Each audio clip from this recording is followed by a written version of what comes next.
Hey guys, good morning. Welcome to my daily video. I'm in the greenhouse.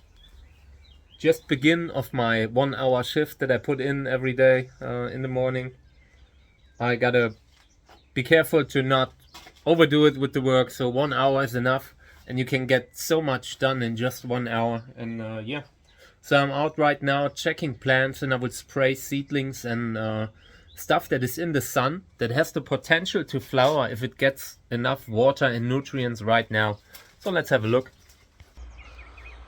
Stuff like this that I brought out from the greenhouse, they will now be faced with the sun and they gotta make it, so it's best to spray them on a regular basis, especially in the first weeks, to give them a little bit of strength so they can fight off the strong sunlight that will be hitting them now.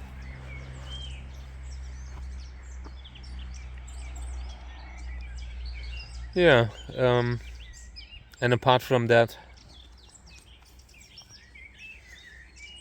it's going to be sunny day again, but it's a little bit colder than yesterday. Windy in here. I mean, we're still a good couple of weeks away from the real action, but we are moving forward into the flower time. And yeah, I just wish I could time it better. Once again, I'm looking at the flower buds and I think I would love to spread these out evenly throughout the year, throughout the summer, so I have time to film them all, so I have time to take photos of them all.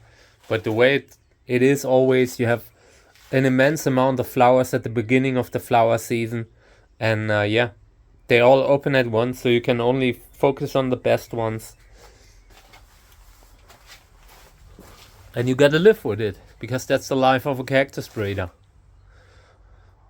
You gotta take the good with the bad. The good is that you end up being able to post photos and videos and all that stuff. And for the whole year, I mean, the flower flush is enough to. I could film videos for like 3 seasons in just one summer. But yeah, it also comes at a price, and you need to pollinate it all if you wanna. I mean, it's also a decision. A lot of breeders end up not pollinating everything anymore, and we will do the same this year. We will leave so much pollen out for the bees, for the insects. They will appreciate it. Now that the commercial aspect of the seeds is a little bit out of the way, I'm not so worried about cross pollination, about like putting something out with pollen for the bees. I mean, who cares? I will make sure that the crosses inside the greenhouse here are somewhat safe, but I'm not stressing myself anymore. This is a fun learning channel in the future, and I'm not doing like going overboard with the crosses and all. Doing a little outbreak scene here, you know, when they have these protective suits and all, walking in. There must be no pollen coming into this greenhouse. Yeah, no, we're not doing that. And here, I want to show you the result of the first water, fertilizer, and all the things that we did. And if you keep in mind that these had pretty bad spots, they look great. Not seeing sunburn so far on these, maybe a little bit. Hey, Mix. Yeah.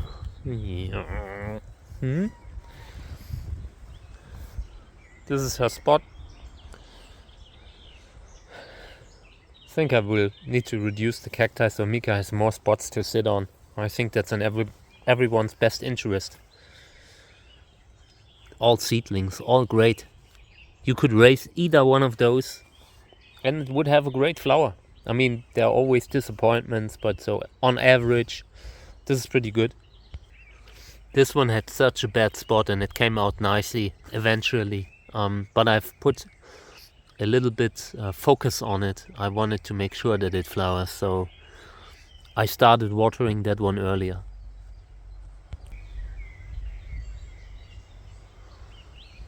They usually do not eat the healthy tissue, but it happens. The healthy skin and all, but it happens.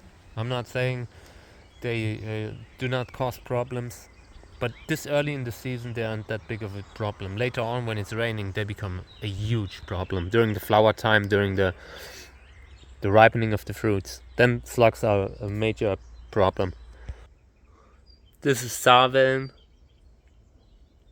and it's instantly starting to look better now that it's in a different spot, in a different greenhouse. This one here could actually open in the evening, the way it looks like. So I might have to do something here. Luckily this plant is pretty at the top, at the front. I can just pull it out here. But yeah, it's really cold, it's windy.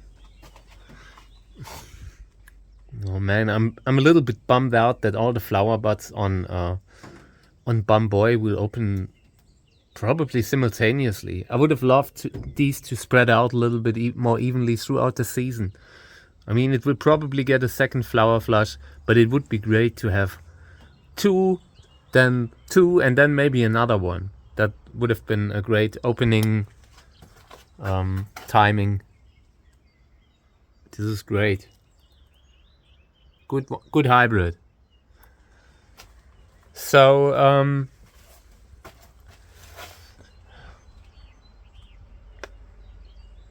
all is well. We have pretty clearly demonstrated how fast you can get your plants back on track. This one looked pretty roughed up from winter, looking nicely again.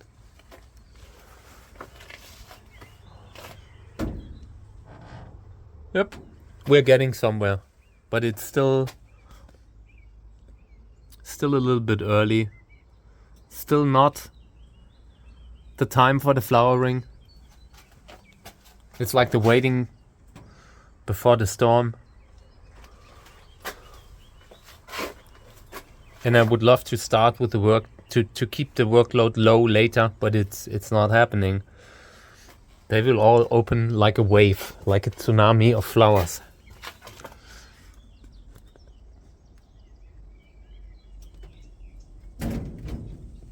And apart from the flowering, you just gotta appreciate how healthy they look now. I got caught up. Okay.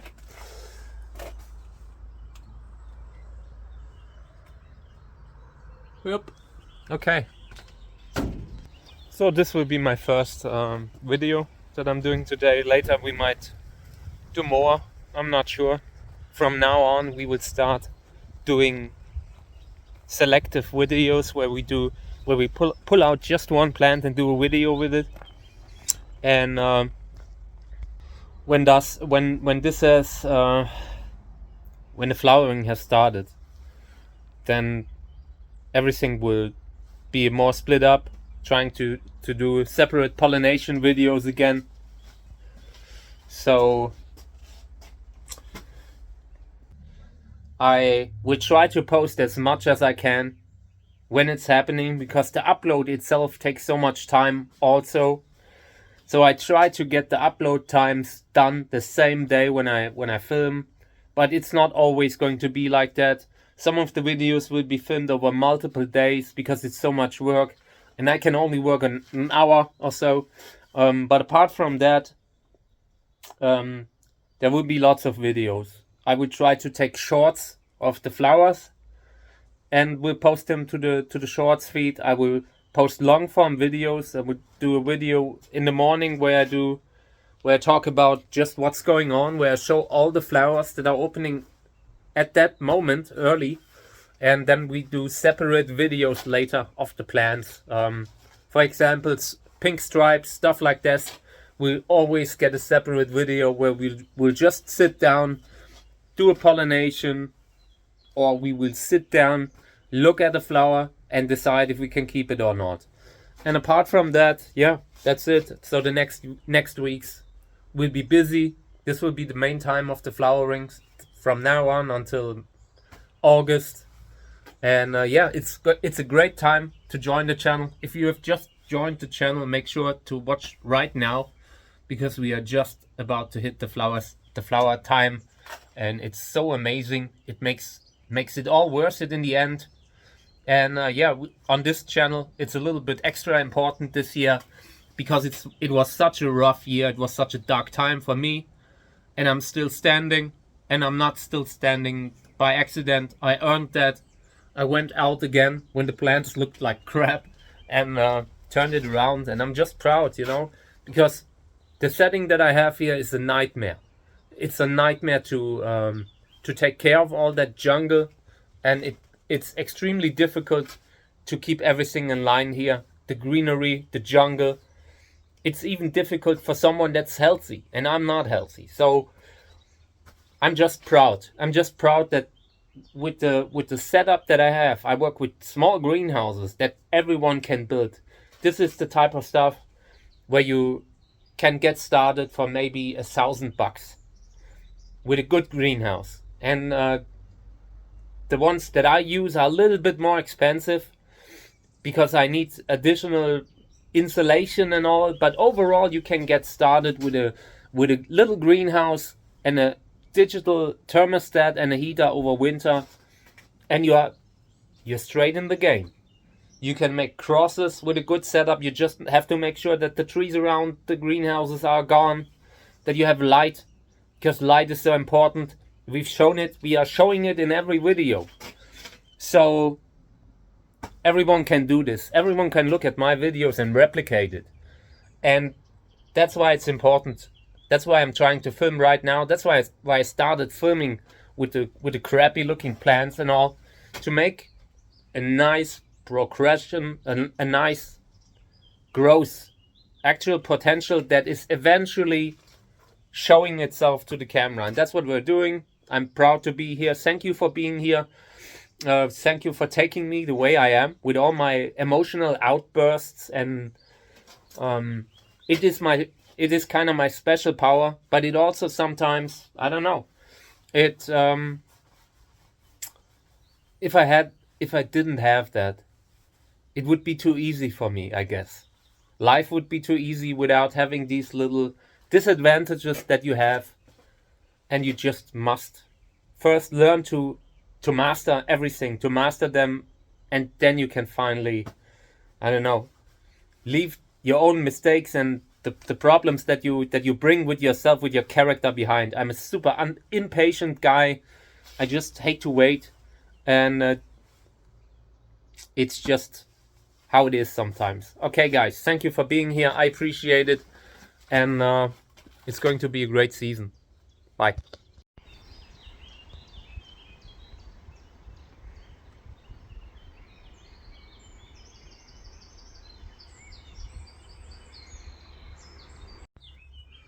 In here, another update of the shelf situation.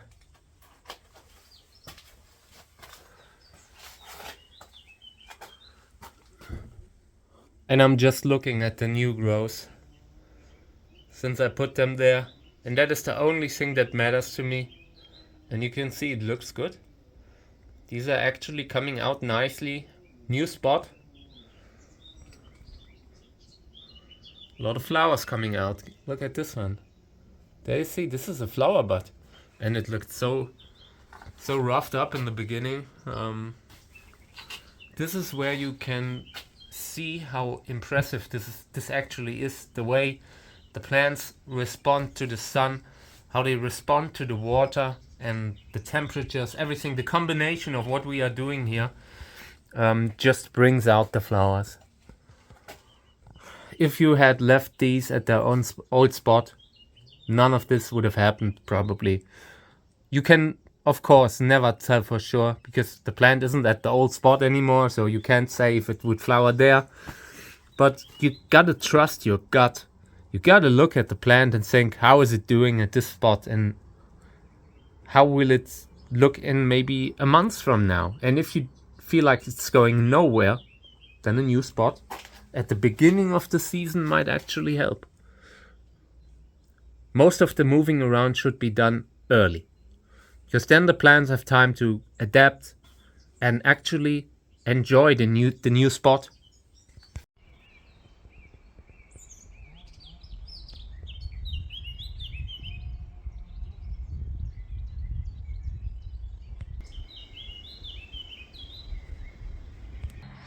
Here's another spot that I picked for the plants who didn't get enough sun. You can see the discoloration, scarring, all this stuff. Very often related to poor spot, and in this case it definitely is. So now these plants have the perfect spot, good light, they get water, nutrients and all. I would spray them, and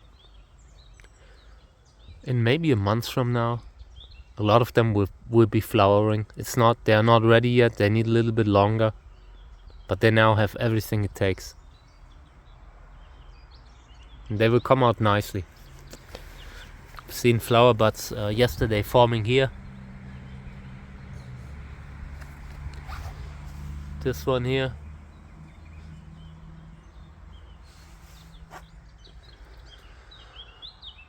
Yeah, and there are more, but they are still very, very small.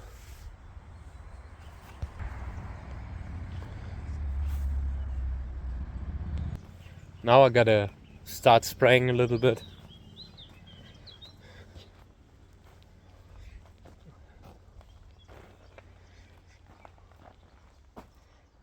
Would love to also bring out the cat, but Mika and the cat, they are playing with each other, and the cat is just so old that she gets scared easily and runs inside the house again when Mika's a little bit too fast, too loud, and yeah. But maybe I'll try getting her. We'll see how it goes. Mika's on the hunt. There's a squirrel somewhere on a tree, and she must bark at it.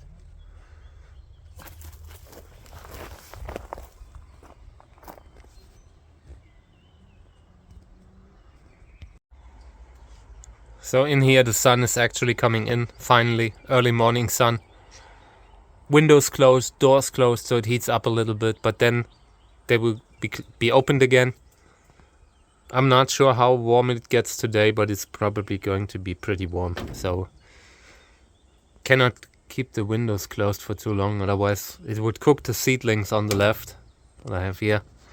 The large plants would still be fine, but you always need to keep in mind that the weakest plants in your greenhouse will also have to go through all the temperatures and drought and whatever. Here's a path that I cut free recently, full of nettles again. These nettles are great for wildlife, but it's going to be hard to keep the area free here. This greenhouse is still in the shade.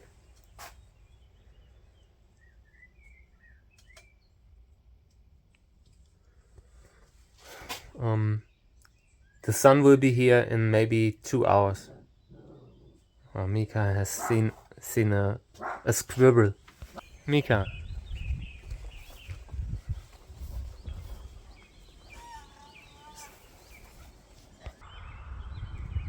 There's a tiny squirrel somewhere, and she's completely nuts because of it. On the hunt.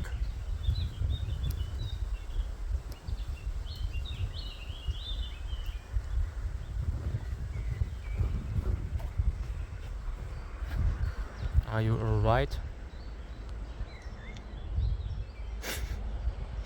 She's never sitting like this, usually.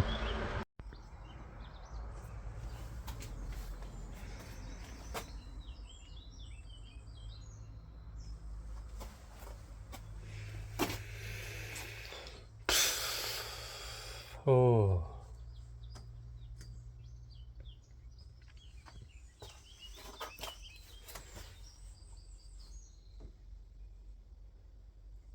This year we are not moving a lot of big plants around anymore. Not happening. Not doing it.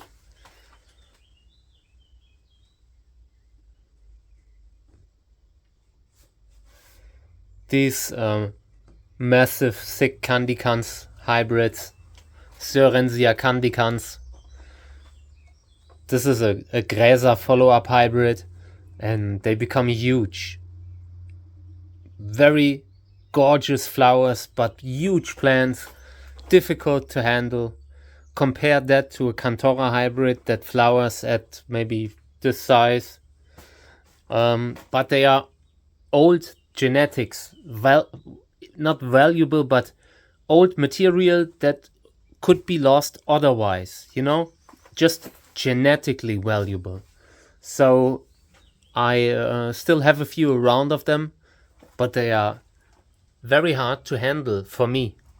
So not sure how we will do with these long term, but there's a limit in regards to the size. Last year I already had to cut one back because it became too heavy for me.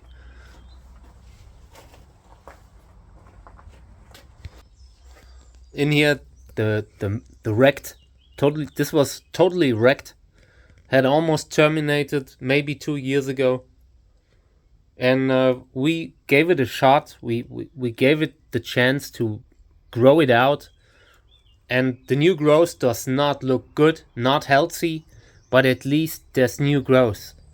This could have, if that had terminated, it would have been a problem, because Verdermannianus, which this is, isn't the species that pups fast. It takes a while, and I'd rather have it in one piece like this.